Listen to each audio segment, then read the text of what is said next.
Oggi siamo qui nel Parco Nazionale Gran Paradiso per un incontro un po' speciale. Come riconoscimento per un'intera vita dedicata alla natura, per il messaggio di conservazione che con le loro opere diffondono nel mondo, per i valori che incarnano con la loro attività, il Gran Paradiso Film Festival ha voluto attribuire il titolo di Gran Paradiso Ambassador ad Anne e Eric Lapierre. Andiamo a conoscerli meglio.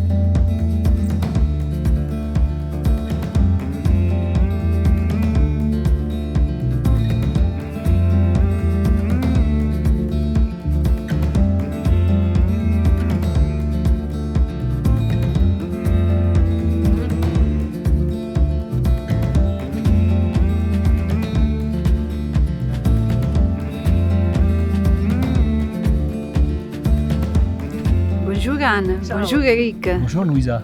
Ça va? Bien, ça va bien, oui. Quelle belle journée. Une belle journée, oui. Bon, on est ici face au Grand Paradis et on est ici pour faire connaître votre histoire au public du festival.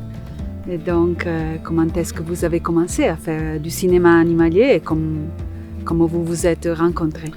On s'est rencontrés. D'abord, on n'est pas originaire de la montagne. On est originaire de l'ouest de la France. Et on est venu vivre en montagne par amour de la montagne. Et on s'est rencontrés en fait sur les rochers d'escalade de l'ouest de la France. Et puis on voulait vivre en montagne au début, on ne savait pas trop de quoi, mais on faisait déjà de la photo, des enregistrements, etc. Et ça nous a donné l'idée d'en vivre. Et petit à petit, au début on faisait de la photo, ensuite on s'est mis à faire du cinéma et depuis 42 ans maintenant, on vit uniquement de cela. On n'a aucune formation, mais on s'est formé petit à petit, on est des autodidactes.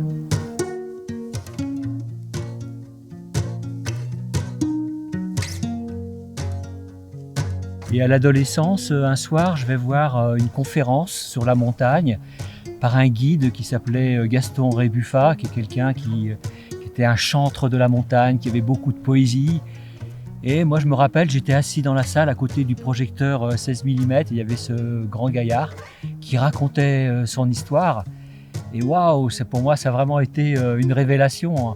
En sortant de cette soirée, j'ai dit, mais lui non plus n'était pas originaire de la montagne, il a réussi à faire ça. Pourquoi pas? Et après, j'ai eu qu'une idée en tête, c'était de grimper, de faire de l'escalade.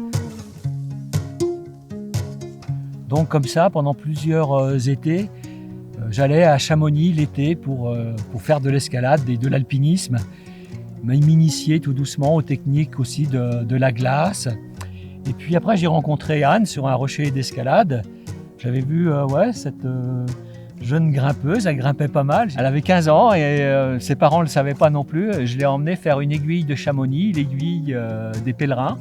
Et c'était assez amusant d'ailleurs cette première ascension parce que moi j'étais avec un autre copain qui grimpait bien et puis il y avait un troisième copain mais qui lui grimpait un petit peu moins et j'avais mis Anne en cordée avec cet alpiniste. Mais enfin on est quand même arrivé au sommet et puis je crois que tu en gardes un bon souvenir de cette première ascension. Mais en fait, toutes les compétences, tout ce qu'on a appris avec la montagne nous sert énormément dans notre métier de cinéaste animalier.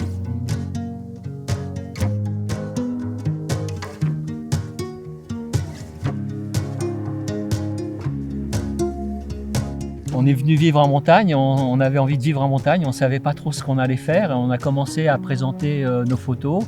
Et à ce moment-là, il y a des gens qui ont accroché sur notre regard, notre façon de voir, de présenter les choses. Et on faisait déjà des montages. Un montage, c'était une suite de diapositives, mais il fallait raconter une histoire pour intéresser les gens. Et puis un jour, on a acheté une caméra et le cinéma animalier a pris de plus en plus d'importance dans notre vie, tout simplement.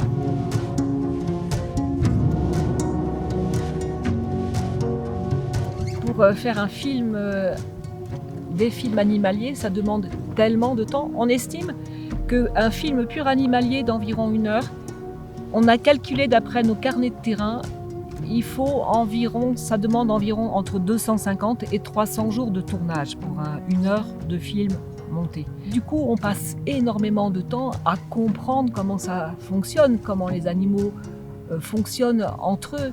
dans une même espèce, mais aussi par rapport aux autres espèces. Quand on ne comprend pas très bien ce qui se passe, quand on n'arrive pas à interpréter, on en discute avec les gardes du parc national, aussi bien côté français que côté italien. On en discute avec des amis cinéastes ou photographes, avec d'autres bons naturalistes. On va chercher des informations dans les livres. Et petit à petit, comme ça, on a acquis une connaissance évidemment suffisante pour le faire passer après toutes ces informations-là au public.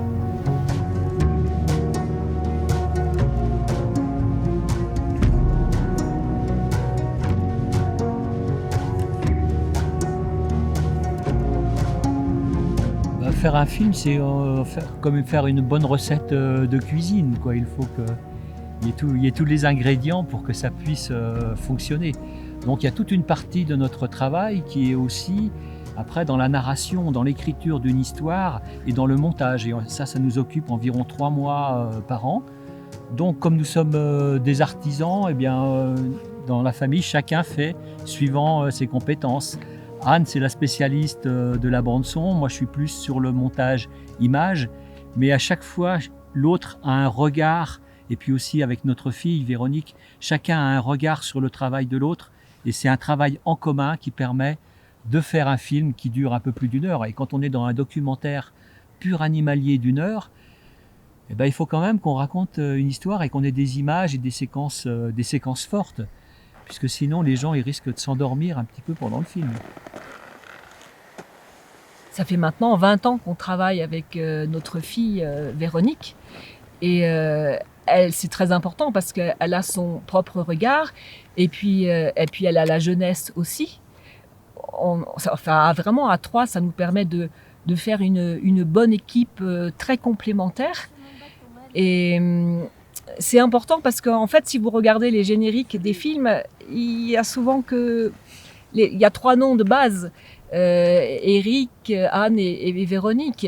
Et puis après, c'est le nom de tous les animaux qui ont participé, qui sont filmés.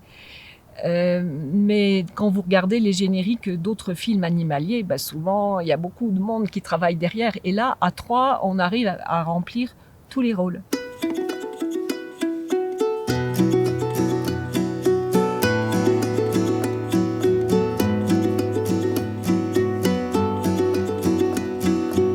Parfois, on voyage en se déplaçant beaucoup et parfois, on voyage en profondeur, comme vous le faites dans ce parc. Qu'est-ce qu'il y a encore à dévoiler dans ce parc pour vous? Vous connaissez tous les sentiers, vous connaissez tous les villages. Qu'est-ce qu'il y a encore à découvrir? Déjà, quand on est en montagne, on voyage énormément en faisant...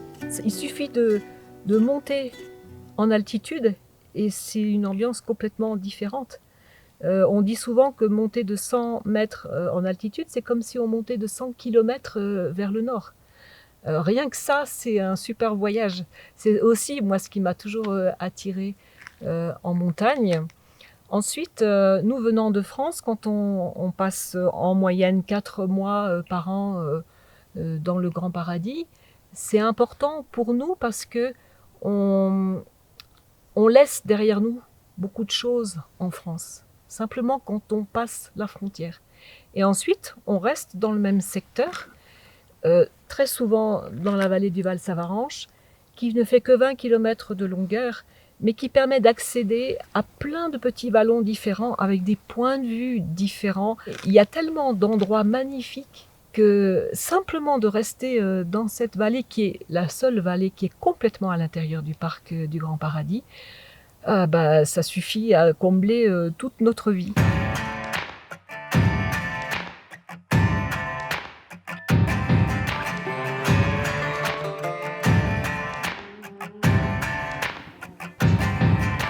Pour moi, c'est la liberté. On a 8 heures devant nous. Qu'est-ce qu'on fait aujourd'hui? Anne, elle me dit « Oh bah non, aujourd'hui, j'ai pas envie d'aller avec toi. Moi, je vais à Orvieille. » Ok, moi, je monte à Léviona et puis...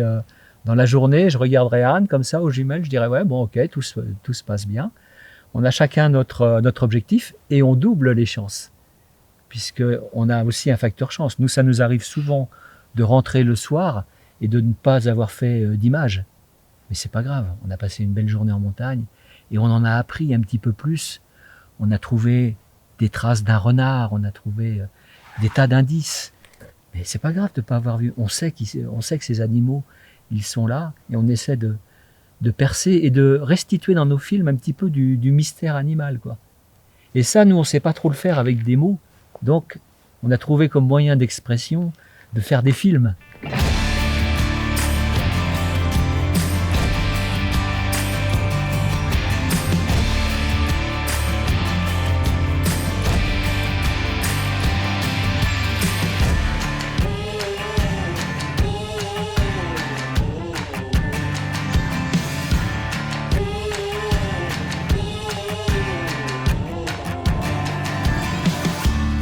Moi, chaque jour, j'ai de la gratitude par rapport à cette montagne, parce que voilà, on est sur la Terre et là, j'ai de la gratitude de pouvoir vivre sur cette belle planète. Et j'aimerais que nos films aussi, ça permette aussi aux gens qui changent un petit peu leur attitude pour pouvoir la conserver.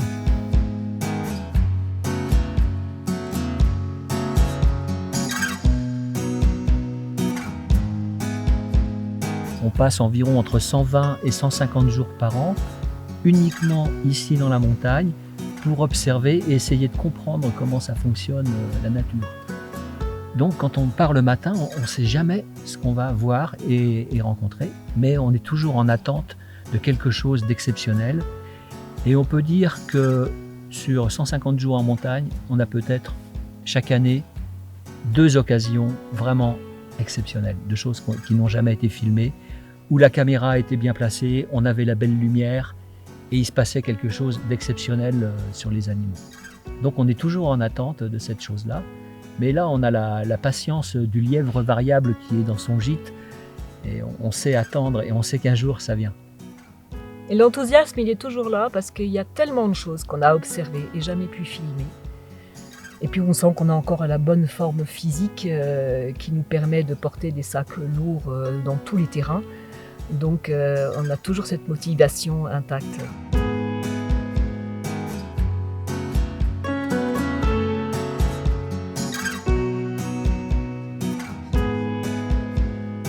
Quel est le message que vous voudriez donner au public dans cette période si difficile? On traverse une crise qui est sanitaire, écologique, économique, sociale, et vous communiquez avec vos films. Quel est le message que vous voulez lancer au public comme ambassadeur du Grand Paradis? C'est vrai que dans nos films,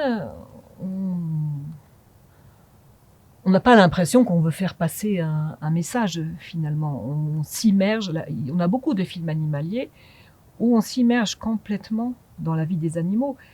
Mais en même temps, c'est ce qui nous paraît important de montrer, de faire sentir. Je pense que peut-être le côté poétique de nos films peut donner une autre approche de la nature ou de la montagne, de ces animaux aux gens. Et justement, de ne pas toujours placer l'homme au centre de tout, quoi, au centre de la création, au centre de pouvoir s'immerger dans ce milieu animal, ça nous fait sortir un petit peu de notre condition d'humain tout puissant et qui a le pouvoir sur tout. Et cette situation dramatique du Covid à plein de niveaux, je pense qu'elle est aussi là, si on regarde le côté positif des choses, pour nous rappeler notre existence, nous rabaisser un peu, enfin, nous faire redonner un peu d'humilité à l'espèce humaine.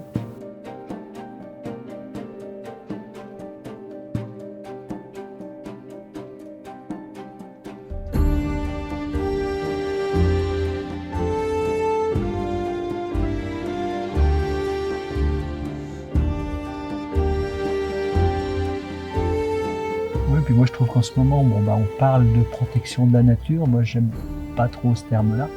Moi, je trouve que c'est aussi la nature qui nous protège. Donc, voilà, on a une grosse responsabilité par rapport à tout ça, quoi. Nous, avec nos films, voilà, on est là, on fait ce qu'on peut avec ce qu'on a. On ne va pas sauver la planète avec nos films, mais s'ils peuvent apporter une petite pierre, participer à leur façon à construire un autre monde, tant mieux, on aura rempli notre rôle.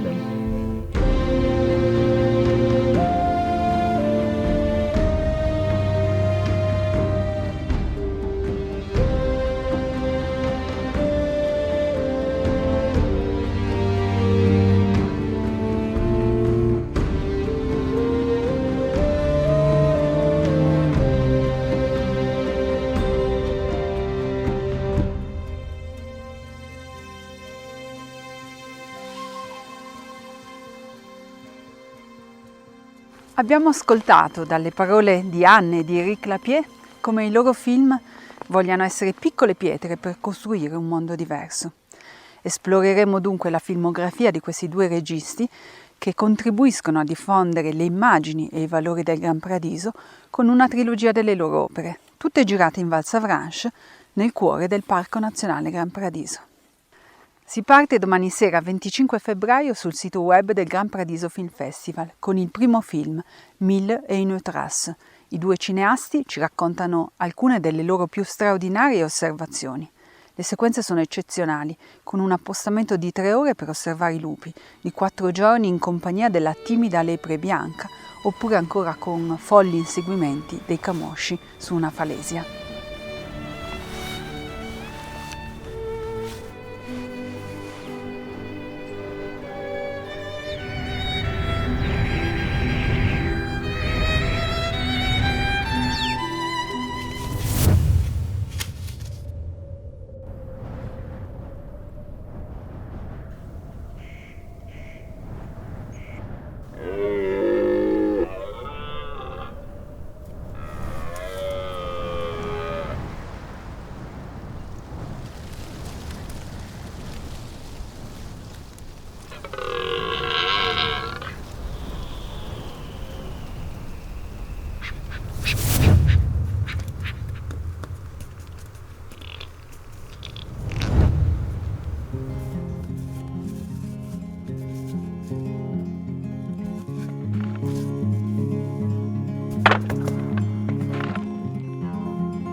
Il 26 febbraio proseguiamo con Le Bel Opportuniste, un documentario tutto dedicato alla volpe, un animale dai sensi ipersviluppati che caccia sia di giorno che di notte, in grado di sopravvivere negli habitat più diversi.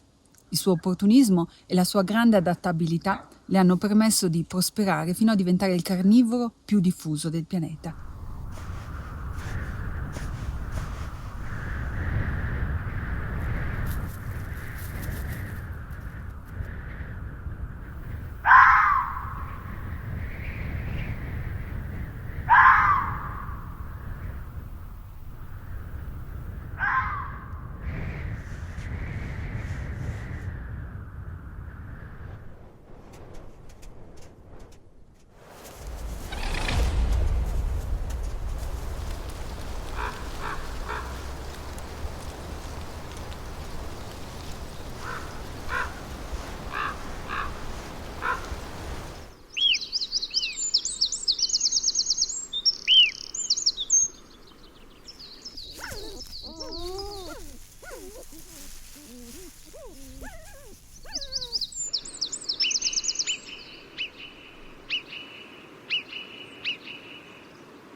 Il weekend di natura e di cinema si concluderà il 27 e 28 febbraio con il racconto del più sorprendente inverno degli ultimi anni, quello del 2008, nel film Voyage au bout de l'hiver. Il documentario è la storia di Anne e Eric Lapierre, alle prese con un inverno così rigido che i due hanno dubitato spesso della propria capacità di resistere immobili in un villaggio sotterrato dalla neve e dal gelo. Vedremo come i due coraggiosi cineasti sapranno adattarsi alle intemperie in un film dove è sempre la montagna ad avere l'ultima parola.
Il lavoro di Anne e Eric Lapierre lega fortemente questo territorio al grande cinema naturalistico internazionale, a cui da anni si dedica il Gran Paradiso Film Festival.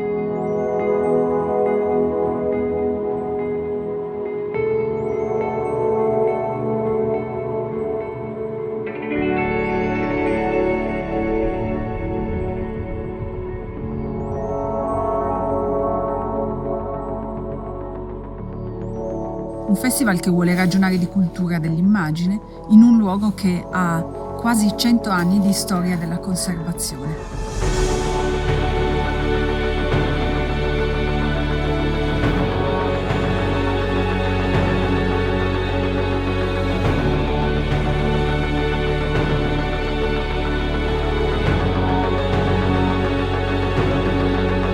Il Gran Paradiso Film Festival vuole dunque essere un piccolo contributo che Fondation Grand Paradis dà per andare nella giusta direzione verso la salvaguardia del nostro pianeta.